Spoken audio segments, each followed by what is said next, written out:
Yes, in line with the long-standing tradition of giving the Office of the Vice President parliamentary courtesy, I move to terminate the budget of the Office of the Vice President. I object, We have a Madam motion Chair. duly seconded. We have a motion duly seconded for the termination of the budget of the presentation of the We Office of the Vice object, President. Madam Chair. We have we a object. motion for the objection. The chair now calls for the division of the House. Those who are in favor for the motion to terminate the discussion for the Office of the Vice President, please raise your hands. Secretariat is requested to please count the votes.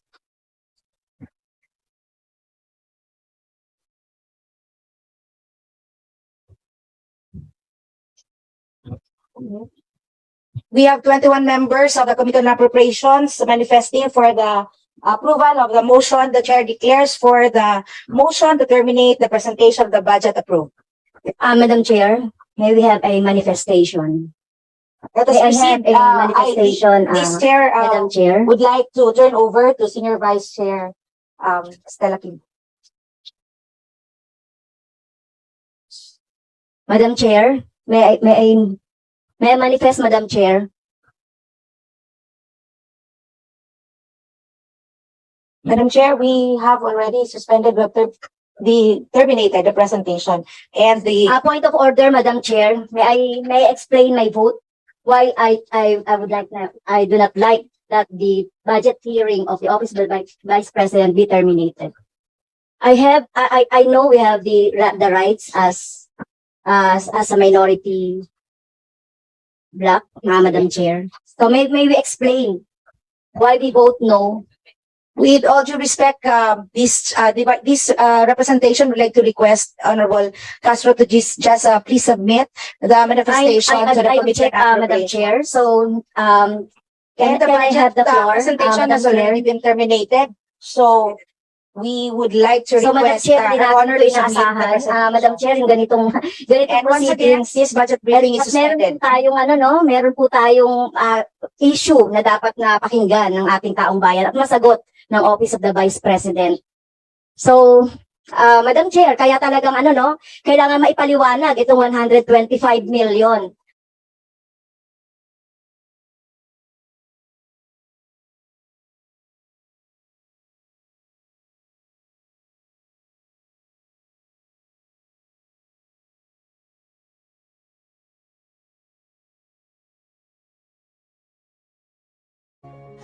The tradition is the two highest positions of government, namely the office of the Vice President and the office of the President, are not traditionally subjected to questions. I have observed this for so long a time. May I refresh the memory of the members of this committee, Madam Chair? In 2022, the Minority Leader, Honorable Libanon, citing courtesy to the office of the Vice President, took only about 13 minutes to move for the termination of the budget of the Vice President. And after that, the Majority Leader seconded the motion. That was 2022, Madam Chair. Then 2023, no less than the Presidential son, our own Senior Deputy Majority Leader, the Honorable Sandro Marcos, stood up and invoked the long-honored tradition of according courtesy to the OVP, the Office of the Vice President.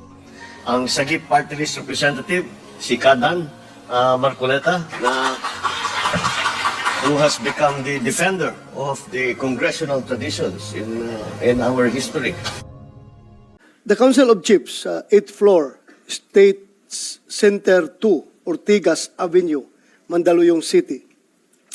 The Council of Chiefs, composed of former chiefs of the Philippine National Police, strongly condemns the irresponsible statement made by retired AFP Brigadier General, now a senior PAGCOR official, Raul Villanueva, during the Senate investigation of illegal pugos last September 17, 2024. Villanueva claims that based on unvalidated information and rumors circulating within the intelligence community, a former PNP chief helped in the escape of former Bamban Mayor Alice Go and is also in the Pugo monthly payroll. This is a sweeping accusation which maligns and brings dishonor to all of us, former chiefs who have dedicated the best years of our lives in the service of the Filipino nation.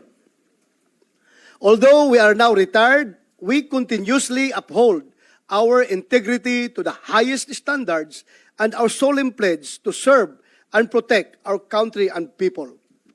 As a retired Brigadier General himself, schooled in the Philippine Military Academy's tradition of producing an officer and a gentleman, it is incumbent upon himself, in the interest of transparency, fairness, and justice, to identify this rogue former PNP chief to clear the names of those not involved.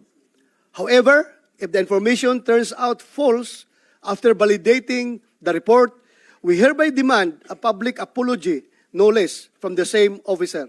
Signed, General Renato S. De Villa, Chairman, Council of Chiefs.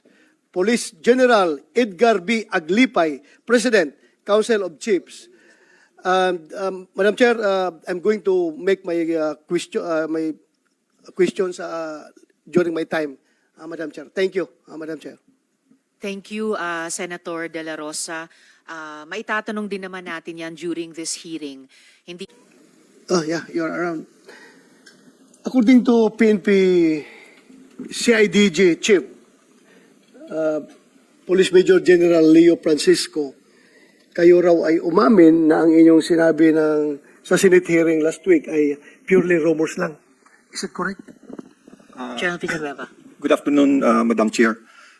As I have stated last Senate hearing, Madam Chair, that I considered it as rumor. In fact, I dismiss it as rumors because I don't have any confirmation at all. I don't have any verified data because as of now, PAGCOR is very much concentrated on running after or helping our law enforcement agencies in running after the big pogos in the provinces. So, narinig mo ba yung binasa ko kanina na statement coming from the Council of Chiefs? Yes, Your Honor. It's just unfortunate, sir, na hindi pa confirmed tong mga initial information. That's why unconfirmed information is considered not an intelligence data, not actionable at all. Therefore, it is not yet valid.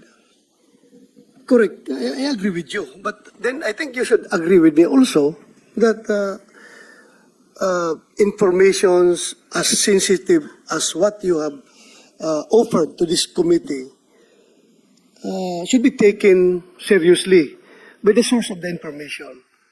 Dapat you should have gained a lesson learned from the previous hearing that whenever meron tayong information na unvalidated, ay dapat hindi natin basta-bastang i-share dito sa publiko because it will ruin the reputation of other people na pwedeng mamalain sa information na inilabas mo.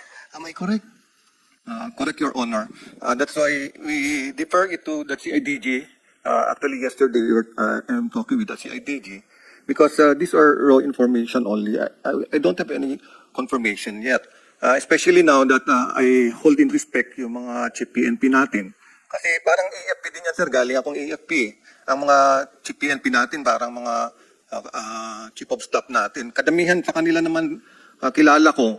And I know they have their own legacies in running the PNP. Kadamihan naman ng mga chief PNP, ang iniisip na lang yung mga legacy programs niya to improve the PNP institution.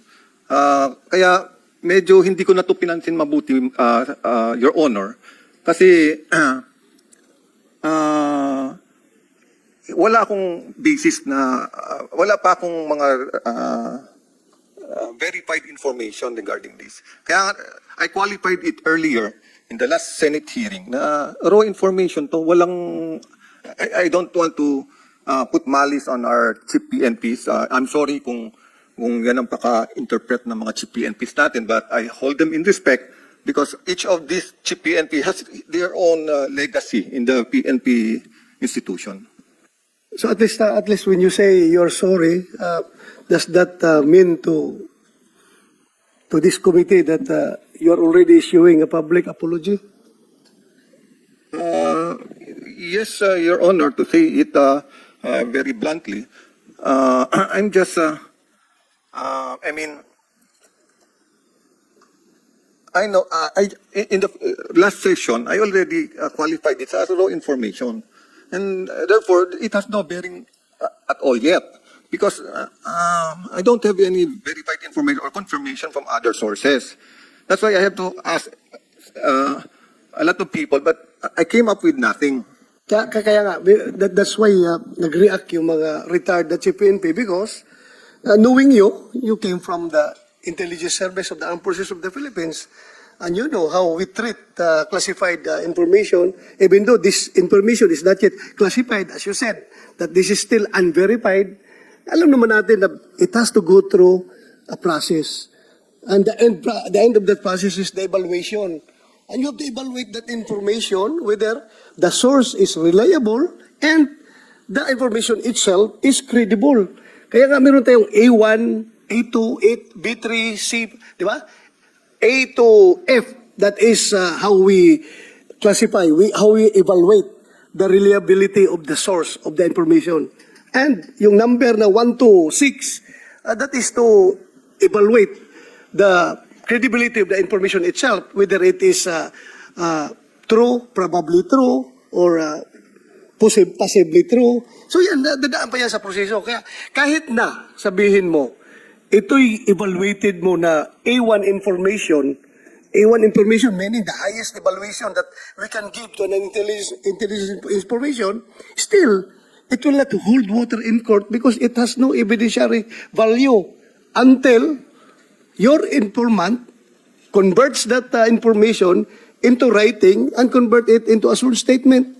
Kahit na nga maging sworn statement yan, malabo pa rin yan kung hindi yan, wala siya personal knowledge, kung hearsay pa rin yung information na kanyang ginawa ng affidavit, di ba?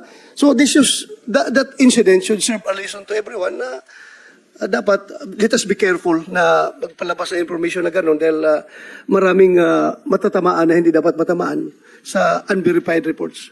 So thank you for that. At least you're an officer and a gentleman enough to accept that, to admit that somehow nagkamali ka in giving out that information. And in behalf of the Council of the Chief PNP, retired Chief PNPs, I would like to thank you for your demeanor. Indeed, you are an officer and a gentleman.